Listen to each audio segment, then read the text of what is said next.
Edward the Blue Engine woke up in an unfamiliar shed, trying to remember what happened last night. Digging through his memories harder than he ever could, all he remembers is heading down the Brendam branch line to his sheds, but after that, nothing. He then looks around him and realizes the shed he's in is unfamiliar. It's a single-engine shed. Oh dear, I guess I was too tired to go to the sheds last night. I must have ended up here. Edward called to his crew to see if they could at least answer some of his questions about what happened last night, but to no response. They weren't in his cab, yet his fire was started as though they were. Confused as ever, Edward puffed to the shed doors to see if they were locked or if they were open. Normally, an engine would feel resistance from the door if they were even locked closed, but when Edward goes to open the doors,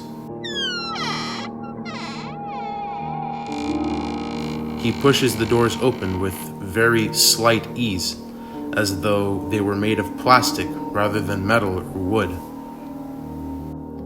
"That's very odd," Edward said to himself. Edward puffed out of the shed to see and try to recognize at least what branch line he was on. Normally, when one walks outside, they at least get welcomed by a breeze or brush of air, but the air outside is as still as the air in the shed. There was no air at all. The grass and the trees were as still as statues. Edward was as confused as ever, but he tried not to think about it and kept moving on. Being one of the oldest engines on Sodor, Edward is very familiar with every branch line and piece of track on the railroad, so he could recognize wherever he's at.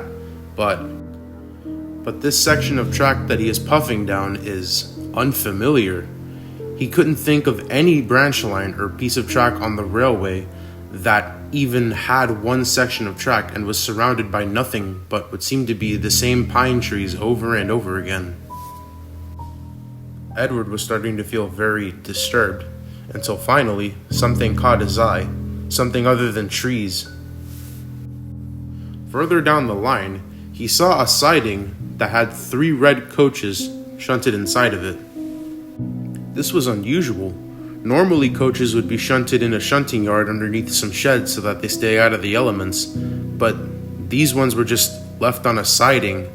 It was a small section of track that diverged off of the main line, or at least what Edward could only think was the main line. As Edward gets closer and closer to the coaches, he notices that there's something wrong. These coaches appeared to be made of plastic, not the typical wood and metal that a normal coach would be made of. And rather than a normal coupling, these coaches appeared to have some kind of plastic square with another plastic piece sticking out of it, underneath where the buffers were. What sort of coaches are these? What kind of engine could pull them? Edward wonders to himself. Noticing that the points are against him, Edward decides to abandon the idea of pulling the coaches, until suddenly the points change to his track. Edward's confused. He looks around all over the tracks, but there was no signal box. No one could have changed the points unless they were some kind of computer-programmed points that could be changed from a building far away. Edward then puffed forward to get in front of the points so he could back down onto the siding once they changed. He wasn't expecting it, but once he got ahead of the points changed to the siding of the coaches accordingly. Who is doing this? Edward muttered to himself. Edward backed down onto the coaches, not knowing how he could possibly couple up to them since he didn't have a crew, and he assumed he didn't have that kind of coupling that the coaches had. Edward's mind was racing. He didn't know who was controlling the points. He didn't know who these coaches were for. He didn't even know where he was. Edward gave out a whistle to try and see if he could gain the attention of someone, but after he let out the whistle, he hears a noise. The laugh. It was the laugh of a little boy, but it didn't seem to be coming from one single direction. It sounded like it was coming from everywhere. Edward called out for the little boy confusingly. Little boy, I'm not gonna hurt you. As Edward started to move forward in search of this little boy, he notices that he felt a slight tug behind him, and he notices that the coaches are now coupled to him.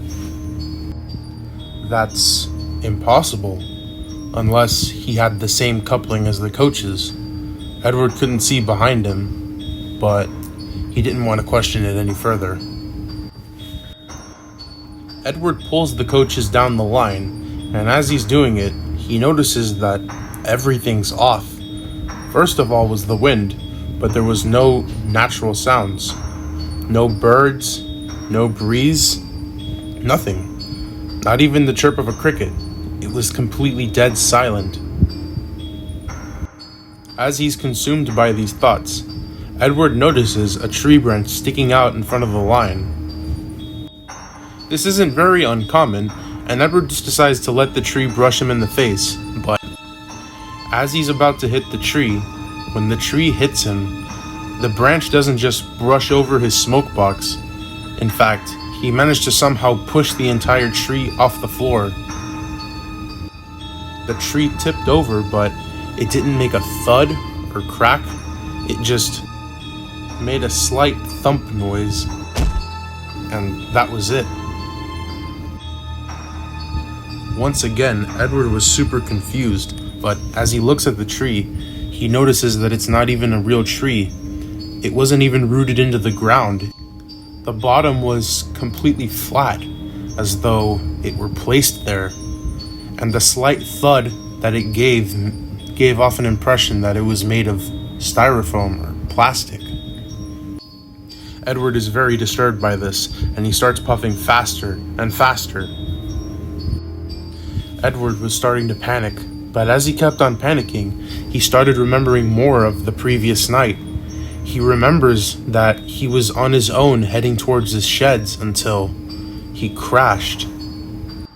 But he remembers that he wasn't just going fast just to go fast. He was being chased by something, but he couldn't recall what. But he could recall that he tipped over after he went over a bend too fast, and after that, it was still fuzzy. Edward's mind is starting to race.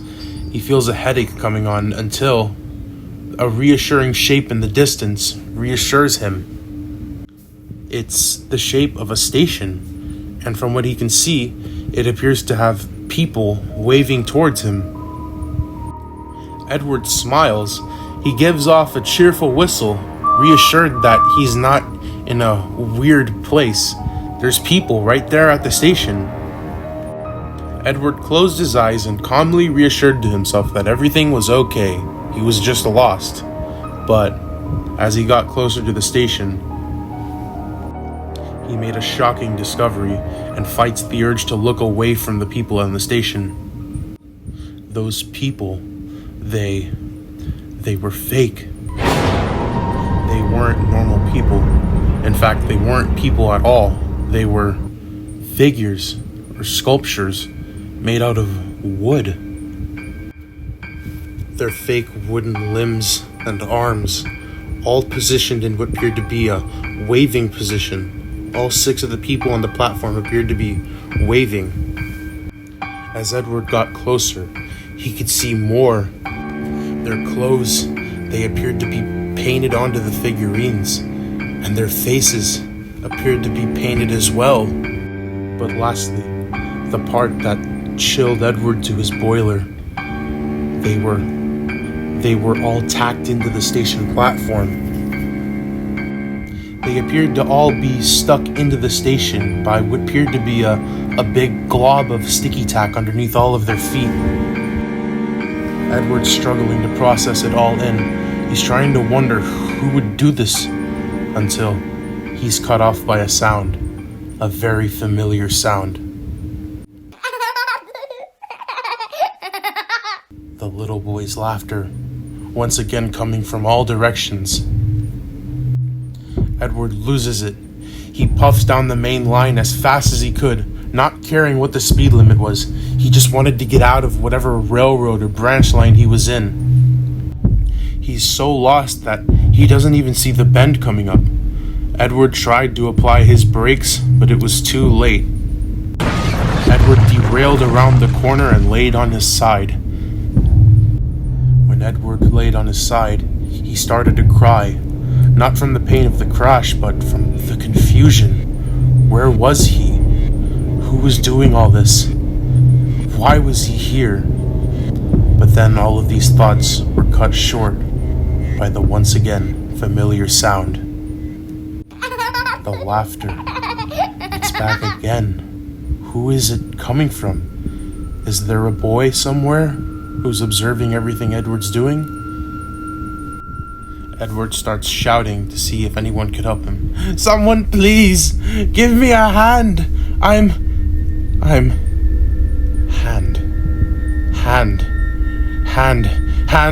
hand. Edward suddenly remembers the part of the night before. He was being chased by something, but he remembers what it was. It was a giant hand that was chasing after him, trying to grab him. He also remembered that he derailed around a bend trying to outrun the hand, and from there, nothing. Edward's struggling to take everything in. His eyes were darting around left, right, but then, as they looked up, he shivered. The hand. It's back. But this time, he could see what the hand was attached to. It was the little boy, but he wasn't little. He was gigantic, towering over everything else, even the sky. But then, a much larger figure, even larger than the boy, went next to him and said, "Be careful with your toys, son. I got them all the way from Sodor just for you."